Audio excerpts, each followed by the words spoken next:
Welcome to Ask the Horse Live. I'm your host, Michelle Anderson, Digital Managing Editor of The Horse. Tonight's topic is the science behind supplements, and it is brought to you by Equithrive. When was the last time you stood in the feed store aisle looking at shelves full of supplements? They promise everything from maintaining healthy joints, managing ulcers, to producing shiny coats and healthy hooves. But does science back up their claims, and how can you decide which supplements are right for your horse? Well, tonight we're going to get some help from our experts. We are joined by Dr. Ashley Watts of Texas A&M and Dr. Claire Tunis of Summit Equine Nutrition. Welcome, doctors. Hello, thank you. Thanks for having us. Yeah, good evening, everyone. So, Dr. Watts, let's start with you a little bit. You're a surgeon. Can you tell us what your experience is with supplement research and science? Yeah, so personally, I've conducted one supplement experiment. What it was a clinical trial where we enrolled horses that had hind limb lameness. That hind limb lameness had to block to that horse's lower hock joints. So those are the joints that are typically affected when a horse is said to have hock arthritis or needing hock injections. So horses that needed their hocks treated or their hocks injected because of lameness were eligible to enroll in the trial. And then we enrolled them in the trial. All the horses got their hocks injected. And then the owners were sent home with a bucket of supplement, and that supplement was unlabeled. It just had a single number on it that corresponded with that horse's number in the study. And we didn't know which treatment the horse was getting. Was it the placebo or was it the active molecule that we were testing, which is resveratrol? Obviously, the owners didn't know, and of course, the horses didn't know either. So the owners took that bucket home and fed the supplement twice a day for 4 months, and then we saw the horses back in our hospital and repeated the lameness exam and assessed their lameness both objectively with a computer-based system as well as subjectively just by our eye. And we asked the owners a series of questions, including did they think the horse was better, worse, or the same. It turns out the horses that were in the resveratrol group were significantly better both by the objective computer-based system as well as by the owner's opinion. So it was about 86% of owners thought the horses were better when they'd been on the supplement, whereas the placebo was only 50% thought the horse was still better 4 months after the hocks were injected. So this is my only experience in supplement research. But it was pretty cool. We found a treatment effect in a randomized, blinded, placebo-controlled trial with an oral supplement that you can find at the store. And were you surprised by the results when they came back? Well, of course, you don't do a study if you don't think it's going to work, right? Like we had evidence from lab animal species and some evidence from randomized clinical trials in people that resveratrol is useful as an anti-inflammatory and useful at reducing the progression of osteoarthritis. So we did expect there to be a treatment effect, but of course you never really know until you test it. So yeah, I was anxious when we were getting the results and unblinding because you of course want it to work, but there's nothing you can do at that stage. You already have all the data. So it was pretty exciting to not only complete a clinical trial in client-owned horses with naturally occurring lameness, but also to find an actual effect of the treatment we were testing. It was pretty exciting. And Dr. Tunis, so as an equine nutritionist, I'm sure you come across supplementation quite a bit. Can you tell us a little bit about your experience in that role with supplements? Yeah, absolutely. As you can imagine, I run into them a lot, and oftentimes lots of them being fed to the same horse. So it's interesting. I mean, some people go from one extreme of like they never give a supplement because they either don't believe in them or they're so overwhelmed by the range of supplements that are out there, so they just feel that it's better not to do anything than to do something and get it wrong. Then you have the other end where you've got people doing 5 or 6 things. It's not uncommon for me to get a laundry list of products that are being fed and sometimes with duplicative ingredients. And so part of what I do is kind of go through and try and get rid of some of the things with duplicative ingredients. And it's always interesting to me to really listen. One of the things I always ask people is, well, why are you feeding that? What motivated you to pick supplement A and put that in your horse's ration? And to hear what the reason for that was. Sometimes it's that they did have a problem and they thought it might be good, or it was recommended by a friend or what have you. And sometimes those decisions they've done a good job, and other times sometimes they've misunderstood what their horse really needs and what this product actually does. Another problem I see quite often is the amount of the ingredients in the products may not actually be enough to do the thing that they've purchased the product to do. So that's often something I end up helping people with, is to kind of wade through all the products out there and get to products that hopefully will possibly help with the issues that they're seeing. Okay. Well, we have a bunch of horse owners listening live who are looking for just that sort of help. So let's go ahead and jump into our questions.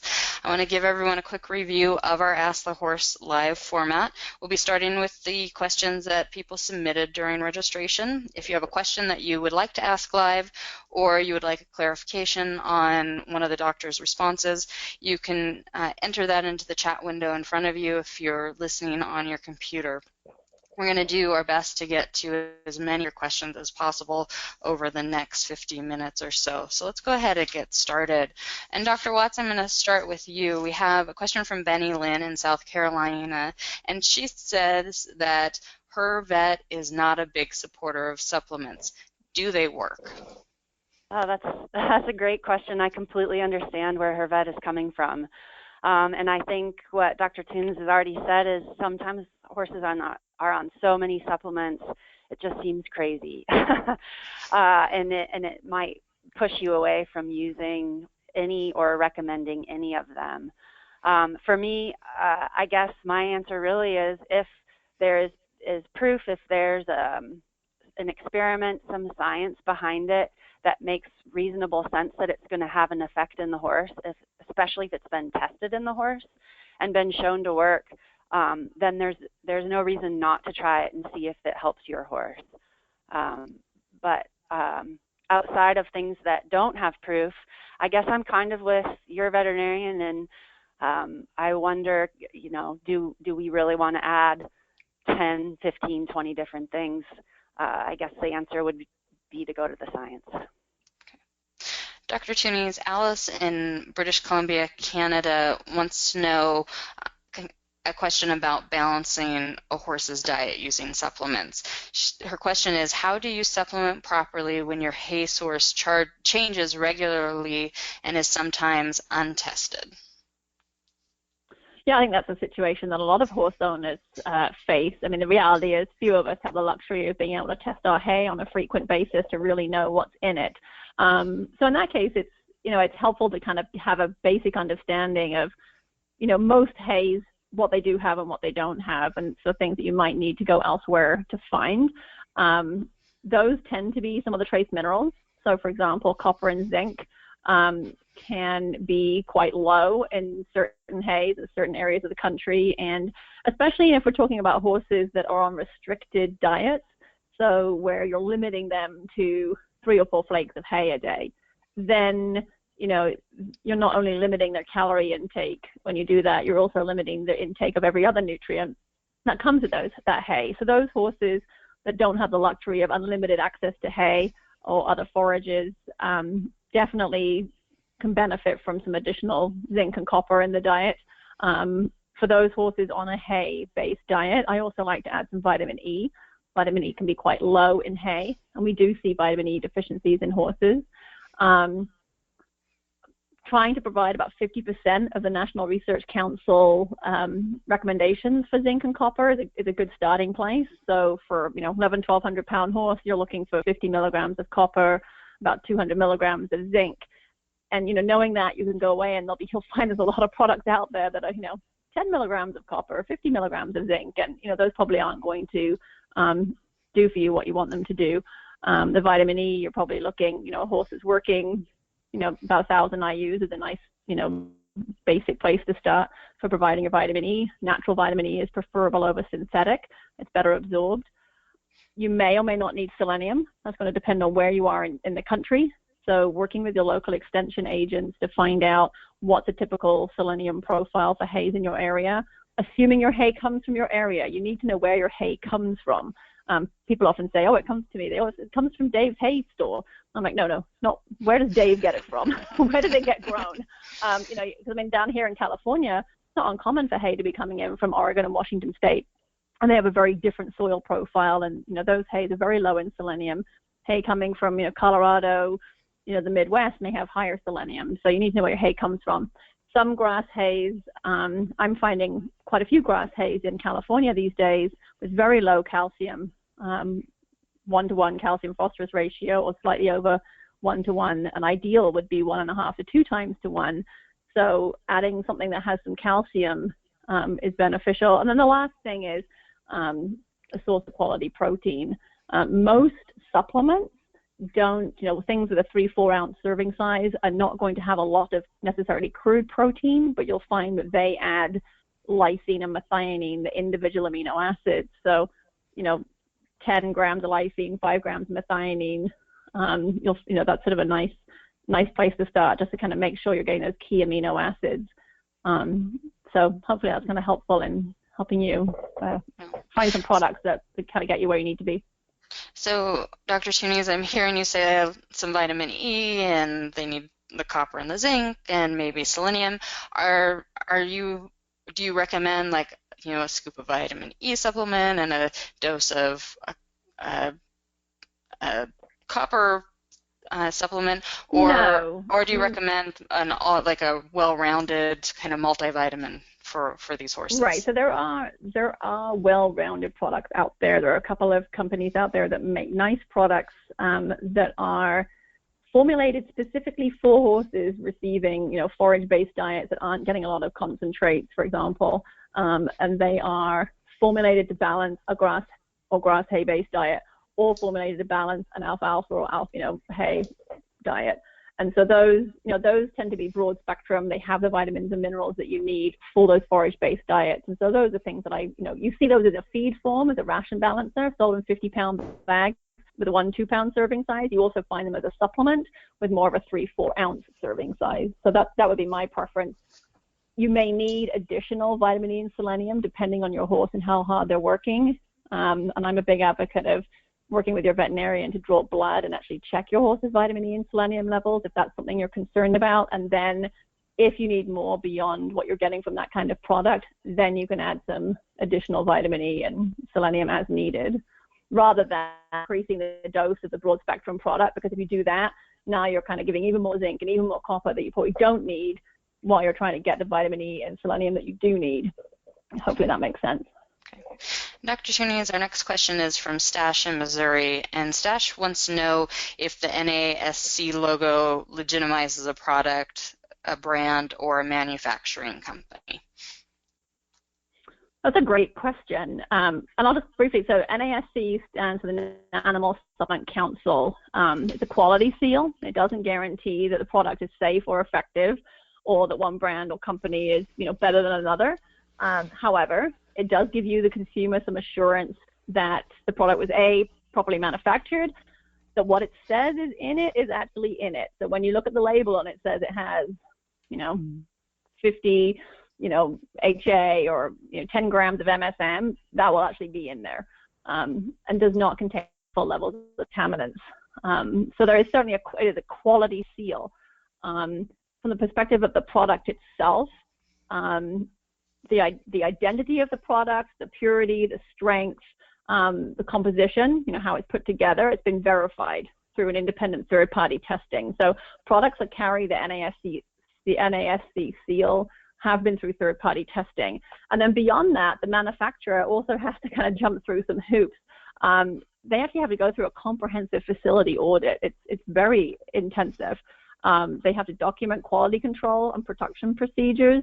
So they're really guaranteeing supply chain quality, where are they getting their ingredients from? How do they know that the MSM they're getting is good quality MSM? All those things have to be verified if you're a member of NASC.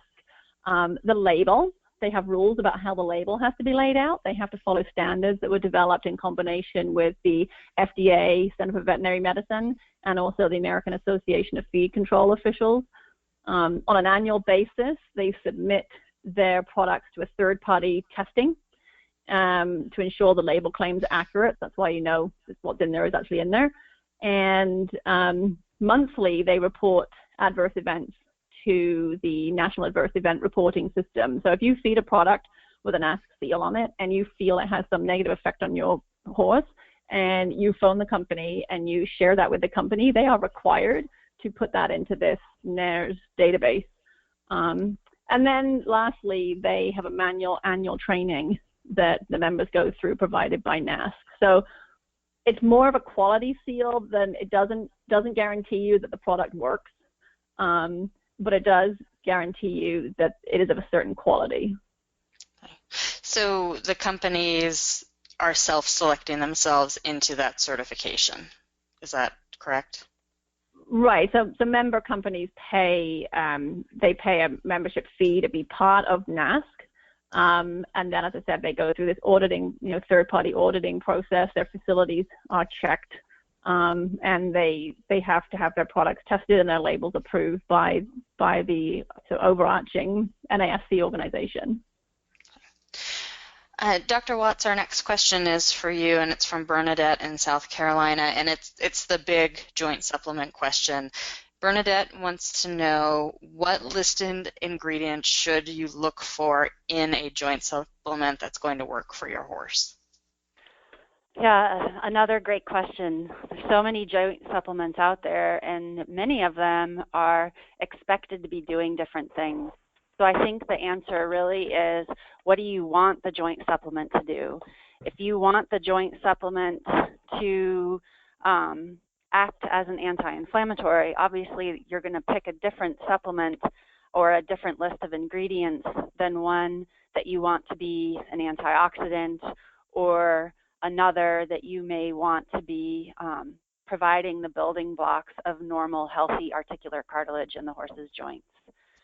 And so once you know, do I want the anti-inflammatory, then probably you'd want to pick a resveratrol-based product, or possibly MSM, which may have some anti-inflammatory in addition to antioxidants.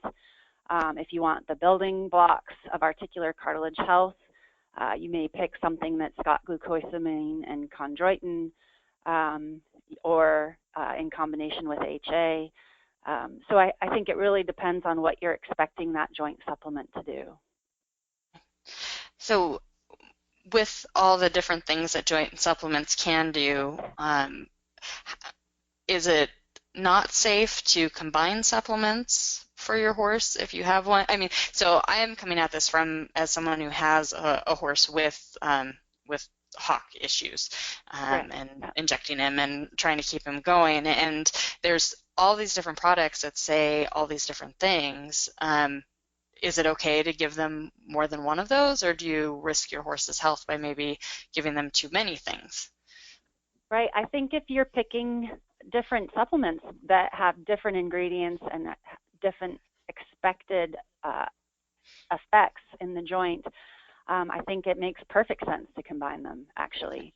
So I think in that horse with the hock pain and hock arthritis, based on the clinical trial I just finished, I think I'd add that horse on resveratrol every day. I absolutely would be interested to protect the articular cartilage that he has by also providing the building blocks, so that horse could also get something that contains glucosamine and chondroitin.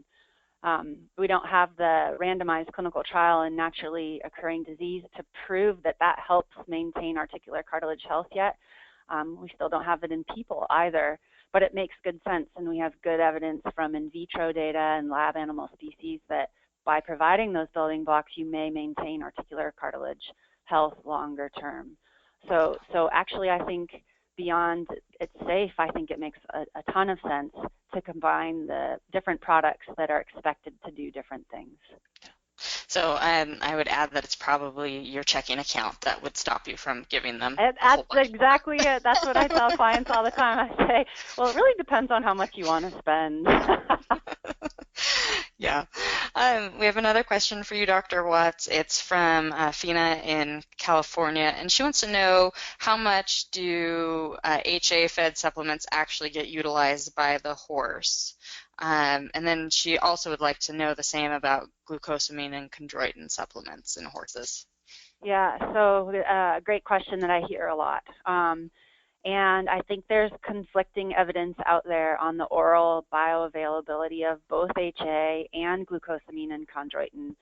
And it probably has something to do with the different manufacturing processes.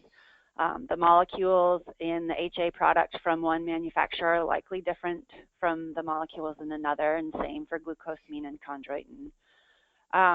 But there is at least some evidence out there that both of those products can change outcome parameters in the horse. So there was a really nice study from the group at Rood and Riddle in Kentucky, and they gave horses an oral HA supplement that had had surgery for a hock problem again. And it was placebo controlled and randomized, and they found improved joint swelling in the postoperative period following surgery to remove OCD fragments in the horses that had been on HA. So I think, that kind of bypasses measuring the HA to show that it's bioavailable, but if you have a treatment effect, it must be getting absorbed and affecting the horse in some way. So I don't think we have all the data, but we have at least enough to support that it's doing something in the horse. And Dr. Watts, for those who are listening who aren't familiar with HA, can you explain a little bit what that is?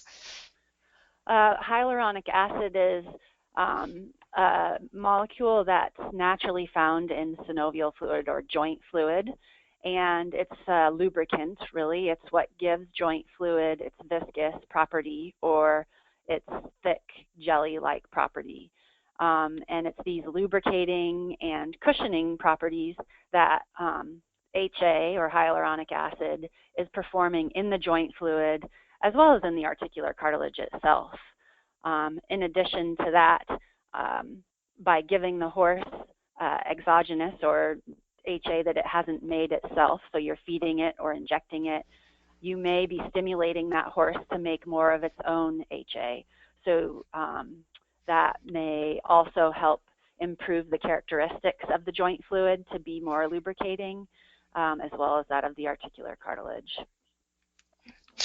We have a question from our live audience, and Dr. Tunis, I'm going to give this one to you. It's from Austin in Louisiana, and he would like to know, how do you know if you are offering your horse too many supplements?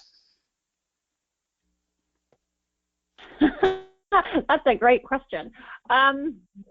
Well, I think I don't know. I mean, I think when I look at diet, and I see a digestive supplement, and I see a hoof supplement, and I see a calming supplement, and I see a weight gain supplement, and I'm like, whoa, okay. Like, do we really have all these problems? Like, what is the underlying issue here? And often, what the underlying issue is that the base diet is not providing the horse with its nutritional needs.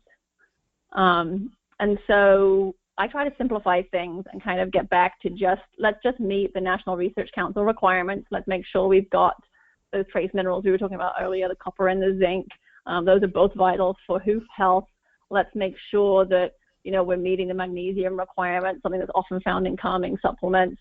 Let's make sure that how are we feeding the horse? How is our management of this horse? Could that be contributing to digestive stress issues? Gastric ulcers, those kinds of things. Are we feeding it the way the horse is designed to eat? It's digestive anatomy and physiology. Other changes we could make there, that instead of trying to put a Band-Aid on it with a digestive supplement, could we actually perhaps fix the problem by changing how we manage this horse? So I try to kind of step back and simplify things. Oftentimes people get a little concerned when, for example, they've been feeding a common one, if they've been feeding a hoof supplement because the horse hasn't got great feet, and they need more hoof growth and they want stronger hoof wall growth, and I take their hoof supplement away, and we often go to feeding something like a ration balancing feed, which at the end of the day ends up actually providing more copper, more zinc, more quality protein than they were getting from their hoof supplement.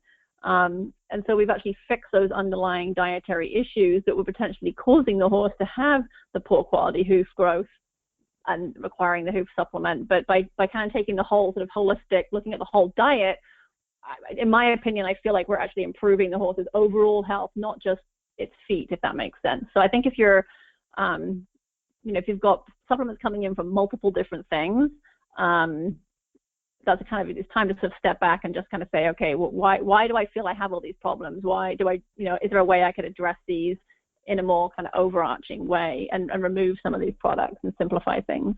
Sometimes I actually end up adding several products. Sometimes if you come to me and all you feed is hay, then I'm very likely going to recommend a couple of things to you. So you might go away with feeding a few more things than you were. So it's not about, only feeding one or two things. It's about, feeding as simply as possible and getting the job done you need to get done.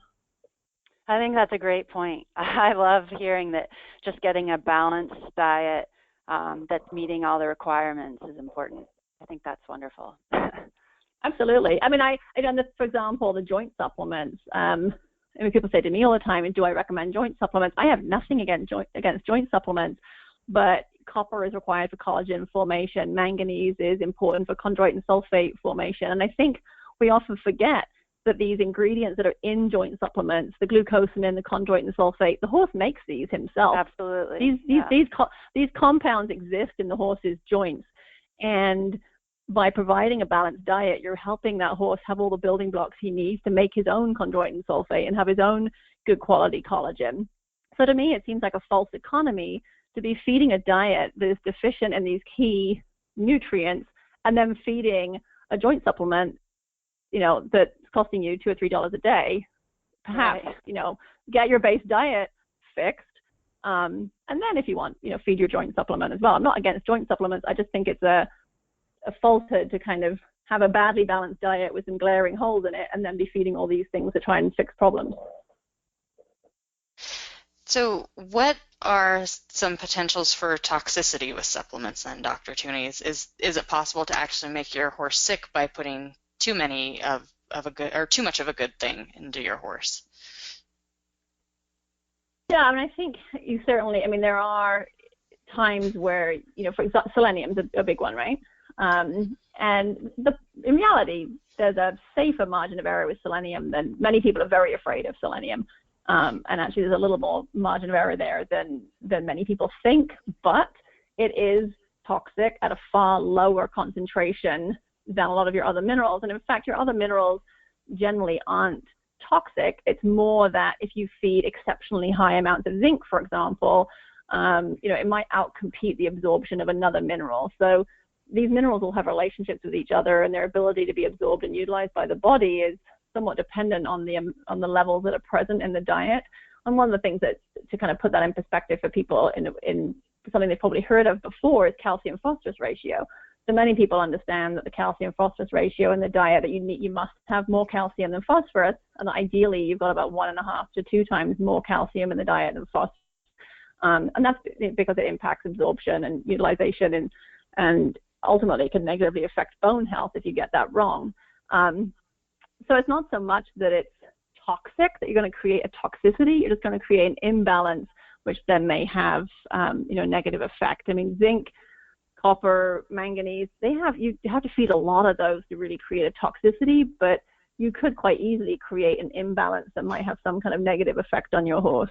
And that's something I see when people combine products a lot. They're doubling up on things. Oh. And then, if nothing else, it's bad for your pocketbook, because even if it's not bad for your horse, there's only so much they need and can use, and the rest is going to be excreted in urine and feces. So it's just a waste of money. Okay. And so, Dr. Watts, as a surgeon, do you ever or often see the results of these imbalances on your operating table? I suppose you could say that I do when we're operating OCD or osteochondritis dissecans in foals. So that's a developmental problem with articular cartilage that is related to copper. and other nutrients in the diet, as well as overnutrition. So yes, I think so. Mm-hmm. Yeah, and I've worked.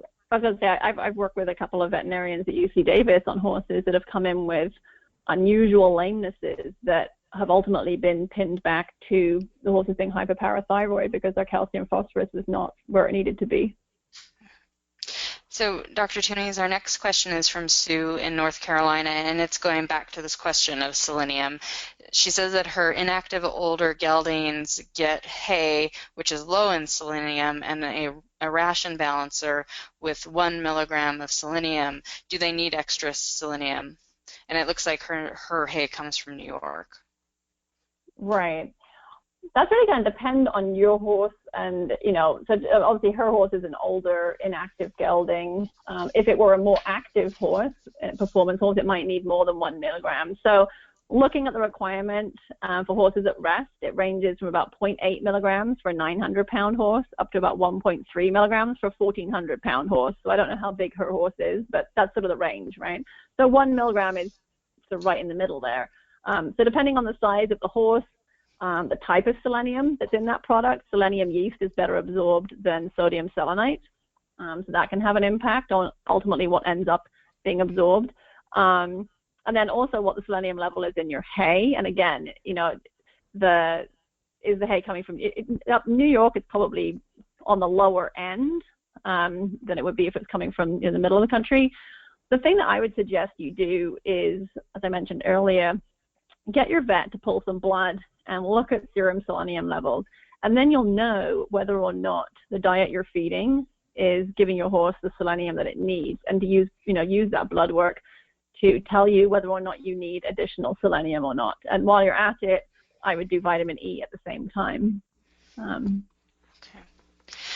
Dr. Watts, our next question is for you, and it's from Lisa in Ohio, and Lisa wants to know if MSM works as a joint supplement. So MSM, it stands for methylsulfamethane.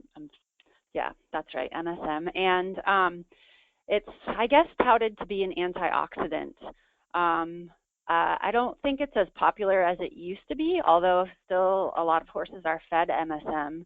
I don't know of a ton of evidence to show that it has a clinically measurable effect in the horse.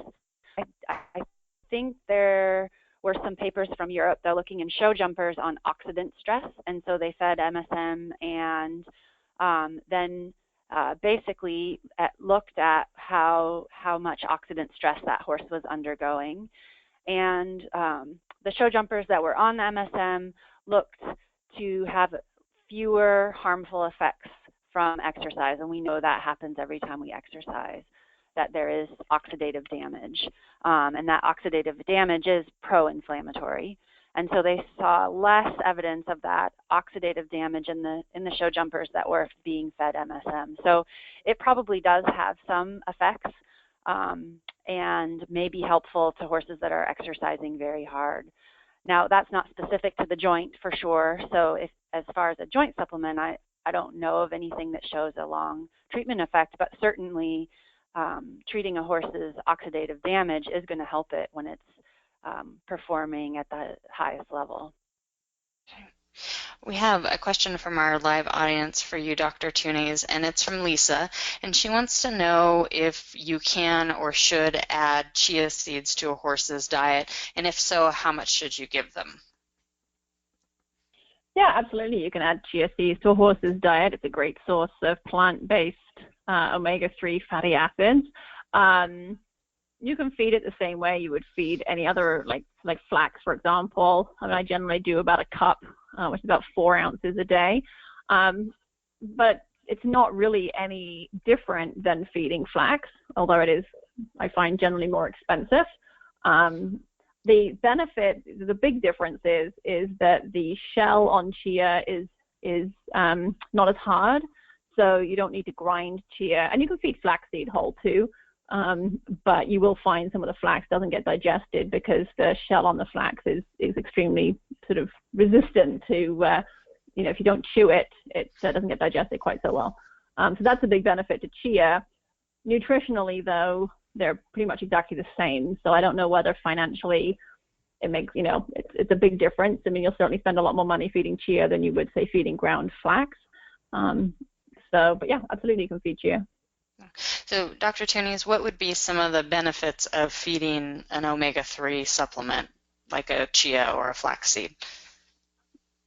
They help support a healthy inflammatory response because of the omega-3 fatty acids in them. So, there's been a little bit of research in horses looking at what happens when you supplement more omega-3 in the diet. And what we find is it actually changes the fatty acid composition of cell membranes. And then that affects how those cells react to inflammatory stimuli. So, plant-based omega-3s, there is some data showing that they're beneficial. Feeding EPA and DHA directly may be of more benefit because ultimately your plant-based omega-3 fatty acids are going to be converted to EPA and DHA. The question is how well do they get converted? So you can sort of bypass that conversion step by feeding EPA and DHA directly, and there's some good data looking at a range of different, inflammatory situations and feeding EPA and DHA, which typically comes from fish oil. You can also get DHA from algae-based products. And I see a lot of products on the market with EPA and DHA in it, and unfortunately, not very much EPA and DHA.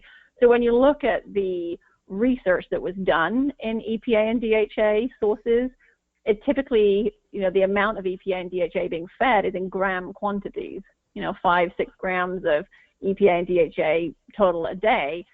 A lot of the products that are out there that have EPA and DHA in them, a lot of the supplements, you're looking at milligram quantities, sometimes as little as 25 milligrams. I've seen products with 25 milligrams of DHA. That, is a huge, it's order of magnitude less than the data. 1 gram is 1,000 milligrams. So if the research has been looking at sort of 5-6 grams or 5,000 or 6,000 milligrams, and these products are providing you with 2,500 milligrams, are you going to see the same results they saw in the research? I don't know. So our next question is for Dr. Watts, and it's about an injectable. Kathy in New York wants to know if it's worthwhile to give Adequan on a monthly basis after giving the recommended initial series of the injections. Yeah, that's a good question. So Adequan, we all are very familiar with. It's been around a long time, and it almost doesn't fit in this session because it's not really a supplement. It is an FDA-approved medication, which means it's had to undergo and prove not only safety but efficacy data. Because of what it is, essentially a chondroitin sulfate that's been polysulfated, I guess it does fall in the supplement category, and certainly people think of it as a joint supplement. So as Kathy pointed out, the 7-shot series is what's recommended and is on the label. So you give that, and then many people will follow up with just giving the Adequan shot once a month. I don't know that it's been shown to not be effective when you give it once a month, but it doesn't make a lot of sense to give it once a month. It's a diester ring of chondroitin sulfate, and the company has come up with a way to add extra sulfur molecules, and so that's where the polysulfated and the polysulfated glycosaminoglycan comes from. And these sulfur molecules are the reason that it's effective. So the chondroitin sulfate diester ring that is Adequan goes into the cartilage and then releases those sulfurs, and those are incorporated into the horse's own building of chondroitin sulfate and keratin sulfate in normal articular cartilage. That whole process, after you inject the Adequan, has happened, and the horse has urinated out the remaining parts of the Adequan injection 96 hours later. So if you want to have a long-lasting effect from that Adequan, that would mean you need to give it twice a week, which, money has come up quite a few times, and obviously that gets really expensive. Giving an Adequan shot twice a week. So for lots of people, and unfortunately I don't have science to prove that this is effective, but what I'll recommend is if you know your horse is going to have a really difficult May, you're going to have a big clinic, or you're going to several competitions or a really big competition, or you know your horse is going to be working harder than usual, I might start that Equine series of twice weekly injections 2 or 3 weeks before that event, or increase exercise. Carry it on through whatever the event is, and then follow up for 2 or 3 weeks following it, so that any articular cartilage damage the horse has suffered just as a part of normal wear and tear, normal exercise-related injury, the horse has a leg up and to help heal that articular cartilage injury on its own. So I guess no, I don't think it's worthwhile to do it once a month. And I think if you can afford once a month, then you could do twice a week for a few weeks and then give the horse a few months off. Okay. Dr. Tunis, I'm going to give the next question to you. It's from Wendy in our live audience, and she wants to know if there are any supplements that she could use to support her Missouri Foxtrotter that has equine asthma. Yes, actually it takes us right back to that conversation about the healthy inflammatory response support provided by some of the omega-3s. There is a little bit of research showing that supplementing omega-3 fatty acids can help horses that suffer from equine asthma. So it's great, actually, opportunity. I was sitting here thinking, gosh, I wish I just said this earlier. And now I get to say it. Question. I was thinking, so, going back to what are my general recommendations about omega-3s? If you have a healthy horse with no kind of obvious known inflammatory issues, I tend to go with plant-based omega-3s. If you're battling some known inflammatory issue, that's when, to me, it makes sense to kind of go with the more expensive big gun EPA, DHA, direct sources of omega-3 fatty acid. So for a horse that is suffering from equine asthma, I would definitely be looking more at those EPA, DHA sources. And there actually is a research study done on a product that is commercially available on the market that was shown to improve respiratory health for horses with equine asthma. And so it is out there, and research was done on it. So there is there's actually some science, which is unusual in the supplement world. Okay. Our next question is for Dr. Watson. It's from Rose in New York. And Rose wants to know, is it okay, or when is it okay, to give your horse supplements without talking to your vet first? Well, I'm going to address this question under the assumption that she's referring to joint supplements. And I think it's okay as long as there's no overt lameness that is not diagnosed.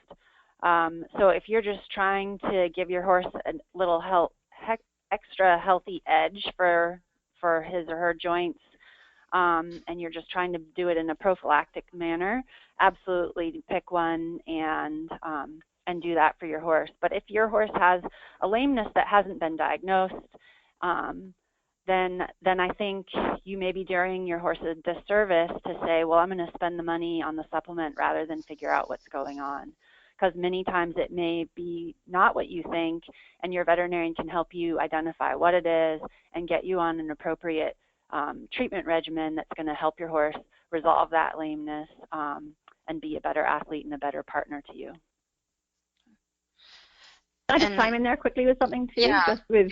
Tunis. Because, people come to me too and they say, my horse, I really want a calming supplement, or, I need a digestive supplement. And I think it's important that you step back and you kind of try to figure out, well, why do I need a calming supplement? Have you ruled out pain? Is the horse reactive because it's in pain? I've worked with a number of horses that had quite poor behavior, and it actually ended up that they had a condition known as polysaccharide storage myopathy, and it actually hurt them to work. They were suffering from muscle pain while they were working, and so there was some pretty bad behavior. And So I think you really need to try and figure out, why is that horse misbehaving? Does your saddle fit properly? Is there a bitting issue? None of these things are going to be fixed by feeding a calming supplement. Similarly, with a digestive supplement, what is the cause of the horse having digestive issues? Try to actually fix the underlying problem rather than, reaching a supplement. And that often involves getting your veterinarian involved. Our next question I'm going to give to both of you. I think Dr. Tunis, if you want to start, and then Dr. Watts, if you have anything to add. It's from Judy in Ontario, Canada, and Judy wants to know if a hoof supplement will help improve a horse's thin soles. So Dr. Tunis, do you want to start on that one? Sure. Yeah, I've definitely had clients whose horses have had thin soles, and when we've addressed some of the underlying, nutritional issues that they had, some of the key deficiencies that we talked about earlier, they've seen an improvement in overall hoof quality. And part of that is because, that zinc and the copper that you tend to find is a little low in your forages is a key nutrient for hoof health. Similarly, methionine is a sulfur-based amino acid. The sulfur in that amino acid is vital for hoof health. And again, if you're feeding a grass hay-based diet, you may find that you need a little, source of better quality protein, and so some of those essential amino acids can be beneficial there. And I'd love to hear, actually thought on it too from a sort of veterinary standpoint, because I do think that for some horses, yes, you'll see an improvement in sole depth with improved diet. But I do think there is a large part, too, that may, A, be genetic, and B, also be how the horse is shod. Yeah, absolutely. The farrier plays a huge role in having good, regular farrier care for your horse's feet, that with appropriate shoes if the horse is shod, or an appropriate trim if the horse is barefoot, it is probably the most important thing. When I think of a horse that has thin soles, oftentimes, no matter what you do, they are always going to be thin-soled. You just need to shoe them in a way that is going to be the most supportive to them. Where diet and supplements come in, I think when they're deficient, like we've talked about several times tonight, improving that either with a supplement or balancing the diet can improve the speed with which the foot grows, but I don't think it changes the foot conformation. So it's not going to change the thinness of the sole.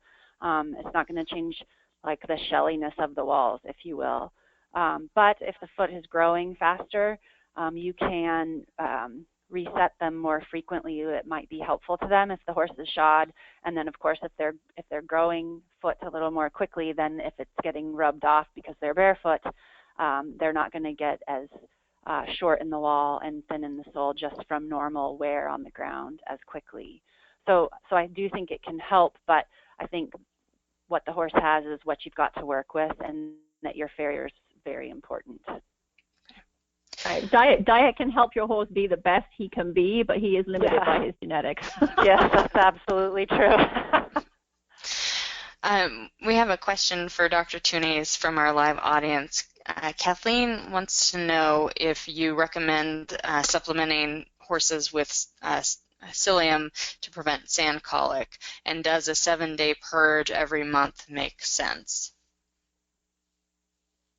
There's a little bit of research out there on psyllium, and what I recall, it's been a little while since I read it, but I seem to recall that psyllium with mineral oil was more effective than psyllium on its own. I don't think that there is, personally, if you're living in a sandy area, if you're concerned about sand, and it's not just sand either, it's just dirt, right? We say sand colic, but the reality is it's just, any kind of soil dirt that gets in the digestive tract. I don't see any harm in adding psyllium, and it may be of benefit. A lot of people swear by it. But if I was going to do it, I'd be looking for a psyllium with added mineral oil. And Dr. Watts, I don't know if you have anything to add there. No, it's certainly out of my wheelhouse, but I suppose keeping the horse away from the sand while they're eating, so feeding them on a mat or in a stall or wherever, is probably the most helpful thing. And then when they're turned out on fields that have a sandy base, that's harder to do. And I do know that what we tell people is if you're going to use psyllium to try to clear sand, you can't do it every day. I don't know if that's just something we say or something we know based on research, but it is widespread thought that if you're going to feed psyllium, you do it once a day for 7 days, and then they get 3 weeks off, and that is more effective at clearing sand.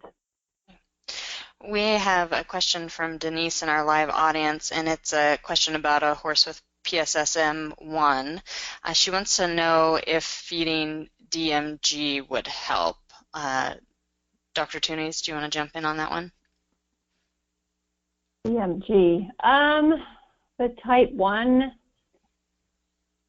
that one is, gosh, it's caught me off there. and I'm not familiar with I'm not familiar with the DMG, but what recommendations do you have? I think it's dimethylglycine. Okay. I think is DMG. Yeah. Do you have any recommendations for feeding PSSM horses and supplementing them? Yeah, again, it's important to know whether you're dealing with type 1 or type 2. They're quite different mechanisms. Recent research has shown that it is a different mechanism. The type 1 horses have the genetic defect in the GYS1 gene, and they really need to be on a low starch, low sugar diet. And one of the biggest things I think I see in horses with the PSSM1 is that people kind of go to just sort of feeding a couple of pounds of alfalfa pellets and 2 cups of corn oil sort of thing. And I've had a lot of luck with these horses. If they don't need calories, that you don't have to feed them fat. A little bit of fat can definitely be of benefit, but I think the mistake people make is they think, oh, PSSM type 1, low starch, low sugar, they have to have fat.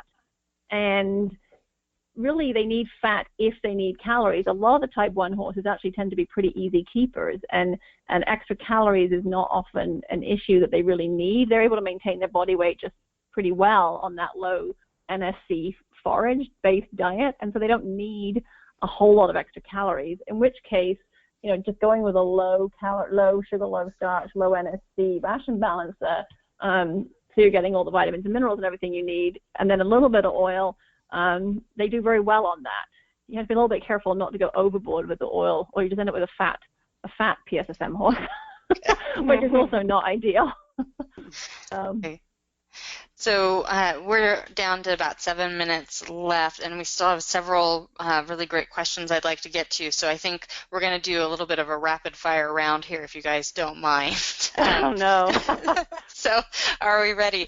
Dr. Watts, Rick in Iowa has a horse that's on Firocoxib, which is working for the horse's pain for arthritis. Would it be reasonable to add devil's claw in also for inflammation? Devil's claw. Well, I think I don't know of any evidence that it does anything in the horse. I know in people there have been several papers that have shown no effect. So that would certainly speak against using it. The other thing is if this is a competition horse, you would need to check with whoever the organizers are. I know that we were talking earlier, USCF considers devil's claw a banned substance. So you'd want to make sure of that, and that's probably true for any supplements when you're using them in competition horses, is to make sure that it's not banned and it's not going to get you in trouble with something that you've bought at the feed store. Okay. Dr. Tunis, our next question is for you. It's from our live audience. Anne wants to know how you would recommend getting that extra shiny, beautiful coat on your horse. Definitely making sure that all your base diet is where it needs to be. Again, the coat color, I see a lot of people feeding products to maintain coat color, and that not always, but sometimes is linked to the trace mineral profile in the diet. So I've had people's horses change color in 3 weeks pretty radically when they've improved the overall base diet. Certainly having some fatty acids in the diet is beneficial to helping with coat sheen. If you're going to add some oil or some kind of fat source to the diet just to get a shiny coat, I would do something that has a good omega-3 profile, so you get the added benefit of some anti-inflammatory support as well. So you kind of get, double whammy there by 2 for 1 with your oil. If you're adding, if you're one of those people that adds a glug of oils but shine on the coat, add something with a good omega-3 profile rather than corn oil. I would stay away from corn oil just because it doesn't offer you any omega-3s. It's not going to help you with that anti-inflammatory support at all. And then after that, lots of curry combing. I'm a big believer in elbow grease. It pulls the oils through pulls that oil that you have there through the coat and really puts that final copper penny shine on them. Okay. Dr. Tunis, we have a question from Cindy in Wisconsin, and Cindy wants to know where horse owners can find and read research about supplements that isn't related to a manufacturer of a product. Where would you recommend finding that information? Yeah, that can be a little tricky. There are some, good resources. I have to say, the horse does a fabulous job of summarizing the research that's out there. I have to say that, right? Hint at it. PubMed. So, you can do searches in PubMed. Throw the term, for example, I could have gone to PubMed and thrown DMG equine in the search field and kind of see if I could pull up some research on DMG. It is tricky. And certainly, oftentimes individual supplements are not researched, but the ingredients in them may be.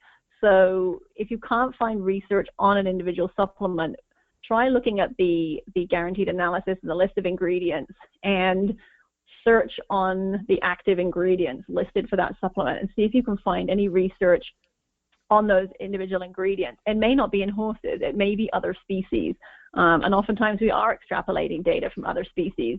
That's not ideal, but it's the reality of what we've got. So that can be beneficial as well. But PubMed is, looking for those ingredients and just, at least you get a summary, you get an abstract, even if you don't get the whole paper. Yeah. And if you go to thehorse.com, we have a lot of archived information on there about different research studies that we've covered from either conferences or studies that have come out in the journals. We try to summarize those in a way that they're readable for the horse owner. Sometimes those scientific journals can be a little thick to read, but if you go to thehorse.com, Dr. Tunis every week does a nutrition commentary for us and talks about a lot of these topics and different ingredients and nutrition for the horses. And if you're listening and you're interested in Dr. Watts's research, I know we have coverage of it as well on thehorse.com. If you go and just search for Dr. Ashley Watts's name, I'm sure that will pop up. We just have a few minutes left, 1 minute. So Dr. Tunis, one last one, probiotics and prebiotics. This is a question from Sharon in Missouri. Do you recommend them? I think if your horse is looking great on their diet, doesn't have any obvious digestive issues, digestive tract seems to be functioning fine, I don't think you really have a need for a pre or probiotic. If you're traveling a lot, diet's changing a lot, you think there's going to be some stress in that horse's life, yeah, maybe it makes sense to kind of help support the digestive tract a little, or maybe they've been on some antibiotics or what have you. I'm a bigger fan of prebiotics, which are ingredients that help support the already existing bacterial population than I am of probiotics. I haven't seen a lot of convincing data that probiotics, which are the live bacteria themselves, I don't know we have a lot of convincing data on probiotics in horses. There is a company that has a strain of bacteria that there may be a little bit of data there, but most of, we don't have a lot of data on. So I'm a bigger fan of prebiotics. There is some good data supporting prebiotics, especially live yeast and other yeast cell wall derivatives. And so there's quite a lot of published data there. So that would be my preference, would be to do a prebiotic. Unfortunately, but just to add, you're looking for like 50 billion CFUs. I mean, the numbers are really important when you're looking at probiotics. A lot of things that have 10 million coliform forming units. Extrapolated data from other species suggests we need to be up in the tens of billions if you want to get any effect. So unfortunately, we're out of time tonight, but I want to thank both Dr. Watts and Dr. Tunis for joining us and answering all these great questions that were turned in by everyone. Well, thank you for having us. Yeah, it's been a great evening. Great questions. Yeah, really great questions. I also want to thank our sponsor, Equithrive, which brought this event to you for free tonight. And finally, thank you to everyone who submitted questions and listened live. I hope that you can join us in January, in the new year. We're going to be talking about So You Want to Breed Your Mare, and answer some questions about looking for the right stallion and things you need to know if you're going to be breeding your mare this season. So until that comes up, I'm Michelle with the horse, and have a great night.